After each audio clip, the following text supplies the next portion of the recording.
Right, now bear with me as this is my first video and I don't have the right equipment, so I'm working with my phone.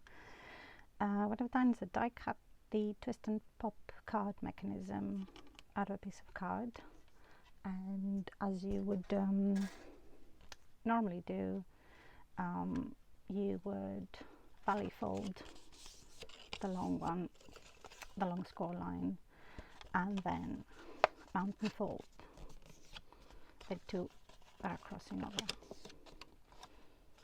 and then you would have this. Just a little bit of advice when you are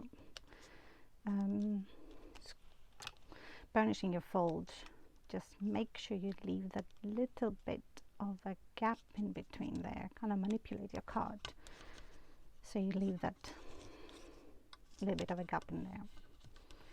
So see how I'm just doing it on both sides, making sure that I leave that bit of gap there. It helps even when you're doing the twist and pop card to have that movement there. Now what you'll see here is that you find the middle of that, and I'm just going to score it, just because to do the pop-up card that I made, we need to have that center line there, as we're going to add one more score line. Now I've got my scoreboard. I've marked one line with black so I know which one where I'm scoring. I will do that with my scoreboards, and I'm doing one more score line there. So now if I will fold it back up as it was, I have a score line there, and what I'm going to do is I'm going to fold these up, turn, and just fold it up again. So what you've done essentially is kind of like an X there. That's my original mechanism with a score line in there. And one more thing you need to do, if you're holding it this way, arrow pointing to your right, I use a pencil, which is the easiest thing to do, and I put an X here, turn it around and put an X here to start with. These are going to help you later on doing your gluing, but let's leave them for now. Getting back to your scoreboard, what I am going to do is mark and score across this vertical line, just a tiny bit, obviously after this piece. Just mark it down. You can do it other. I find that sometimes the pointed bit is a bit better, so you kind of see it's a tiny bit on the other side, and see how I'm keeping my arrow always pointing to my right, and on this side. Right, now I have my score lines and fold lines. When I have this arrow, I'm going to open it up. So this is it. You don't have to open it up, it confuses you. And where that arrow is, I am going to cut that piece. So just following the piece of card there, and I'm going to remove this score line, which means I'm going to cut on the left side of the score line. So not over here, because I'm going to take this piece off, but over here. So I'm removing that. So if I bring it back the way it was, my piece was there, my X was there, I've removed this. Twist it over, there's my X again. And I will just remove this piece of the card.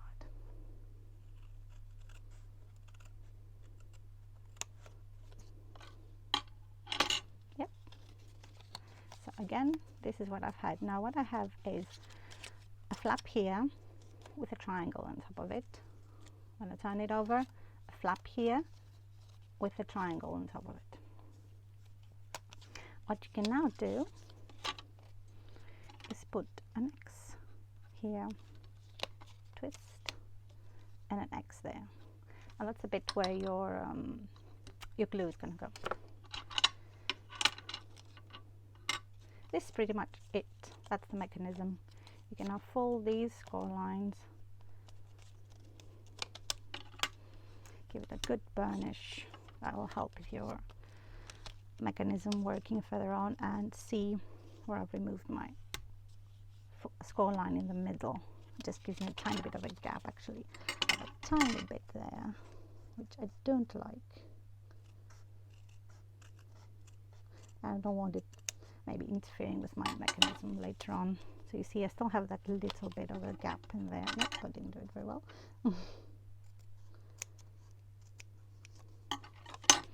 There you go. And this is it, pretty much. This is the mechanism of a card. Now what I need is an inside card. Like this wouldn't be my inside pop-up part. So in my original card, it's going to be this part. So trying to see if you can see it. Yeah, this piece of a tent, like a tent fold, smaller card. Which is this? This one is a measurement. Taking the measurement here. It's 3.5 by 3.5. The reason it's 3.5 by 3.5 is because I wanted it to go over my mechanism to hide it, because it's going to stick there and I want to hide the mechanism. If my card was smaller, obviously the mechanism is going to show. This mechanism is 3 inches, yeah, 3 inches. So your card, your tent fold card inside will have to be at least 3 inches wide. It can be as tall as you like, but it has to be at least 3 inches wide to hide your mechanism.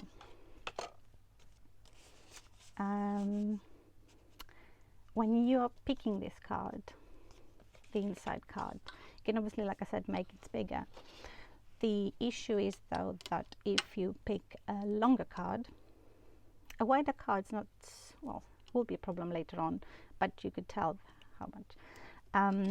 When you want this to be hidden inside your card will have to be at least 5 inches long, because when you're putting it in and the card is closing, you can see back there, it's the mechanism and the card. So the length of this whole piece will have to be how wide your card is. So if this was my finished card and I wanted the inside one to be hidden, obviously, it'll have to be as big as that. Coming back to the gluing bit, obviously I've put my X's, and that's where I'm going to be gluing putting the glue. This is going to be, again, if you're holding it to the right, your tent fold card here. This is where you want your glue. So I'm moving it up. I'm going to glue this bit here. I'm running out of my glue.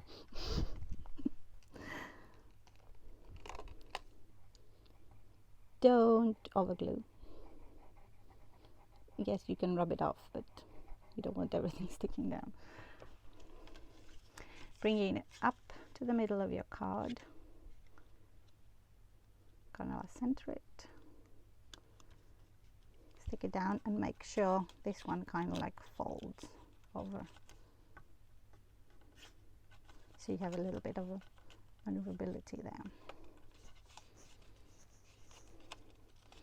And because I'm impatient, sometimes I just lift it up low and close it down just to make the glue stick a little bit faster. Yep, so that's stuck there. Turn. There's my X again. Ignore this X for the time being, don't put glue there. We will later on.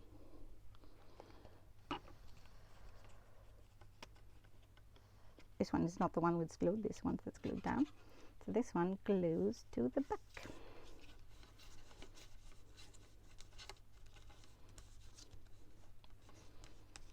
And again, give it a little bit of a fold there to make sure you have that room to work, for your mechanism to work. That goes up. That should now be all stuck down. This is the front of my inside pop-up card. This will be the back of my card with my mechanism attached. All you need to do now is get your main card. This one is 5.5 by 5.5 inches, would be my finished card. And now what you need to do is turn it facing down, because you want it when it opens up to come like this. Obviously you can decorate your card inside before you stick the mechanism down, same way as I did here, because once you have the mechanism stuck down, you can't be doing any decorating, at least to the middle part there. You can add some of the bits there, but you can't add any backing paper. And now my X's, glue on this X, this big triangle. I think I put a bit too much glue there. I might need to spread it with my finger. Facing down. Before you do that, just a little bit of tip for your mechanism to work better. Just chop this little corner here, just a tiny bit. It just helps with your mechanism work better. Center your card as well as you can. Make sure this bit here is straight. Kind of close it to see that sits there nicely up to the fold. Remove any glue so you make sure you don't stick anything else. You shouldn't be sticking them. Nope, I moved it. Good thing this glue has a bit of a give. Like I said, sometimes I lift it, and if you see, you get these little strings, and that's why I know my glue's ready. Glue on the other X, just on the X, the little triangle. Again, you can spread it a little bit so it doesn't squish when you close your card. Close your card. Give it a little rub there so the glue spreads inside.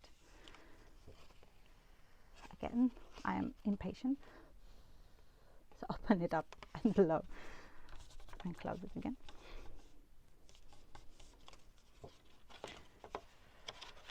And this is it. Just making sure everything is stuck down. And that's it.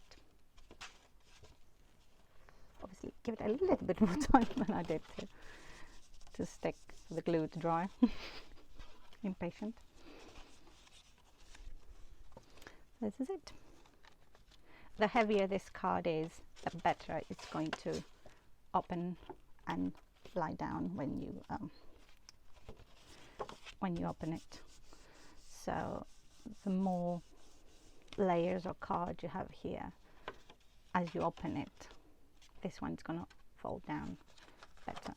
But this is basically what it's going to look like. Kind of like I did with my card.